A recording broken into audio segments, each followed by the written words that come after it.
સુરતના પાંડેસરા વિસ્તારની ગીતાનગર સોસાયટીમાં 2 રાઉન્ડ હવામાં ફાયરિંગની ઘટના સામે આવી છે। પ્રાથમિક માહિતી મુજબ અવધેશ પાંડે રજનીકાંત ઉર્ફે મોનુ જ્ઞાન શંકર શર્માને ડરાવવા માટે ફાયરિંગ કર્યું હોવાનું સામે આવ્યું છે।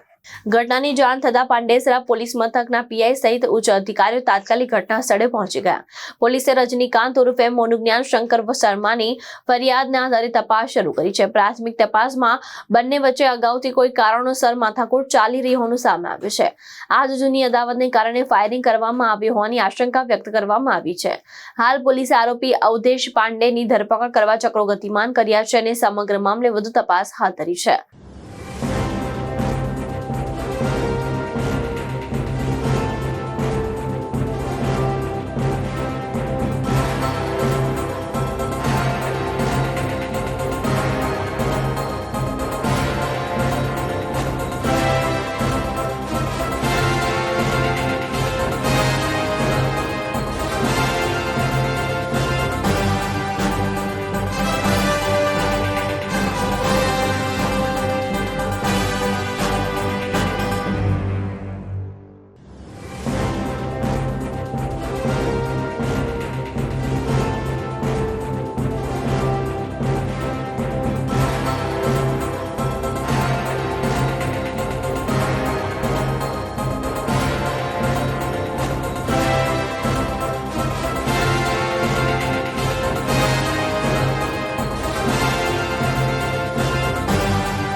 हाँ बराबर है। પાંડેસરા પોલીસ વિસ્તારમાં તેરેનામ રોડ ઉપર ગીતાનગર આવેલું છે। ગીતાનગરમાં અંદર આ નવદુર્ગા મેડિકલ છે એ ગલીમાં ફરિયાદી છે રજનીકાંતભાઈ મોનુ શર્મા, જેના જણાવ્યા મુજબ અવધેશ વિનોદ પાંડે કે જેને આજથી 6 મહિના પહેલા બંનેને કોઈ બાબતે બોલાચાલી માથાકૂટ થયેલ, તો એનું વેર રાખી અને અવધેશે રજનીકાંતને બીડાવવા માટે 2 રાઉન્ડ કોઈ વેપનથી હવામાં ફાયર કરેલાની હકીકત એમને જણાવેલી છે।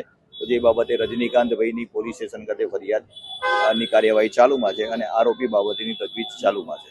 સાહેબ, ગોળીના જે કારતૂસ છે તે નીચે પડ્યા હતા, કયા પ્રકારની બંદૂક હતી અને ખાસ કરીને આરોપીનો શું ધંધો છે? હા, એ આરોપી મજૂરી કરે છે અને રજનીકાંત ફરિયાદી પણ મજૂરી કરે છે।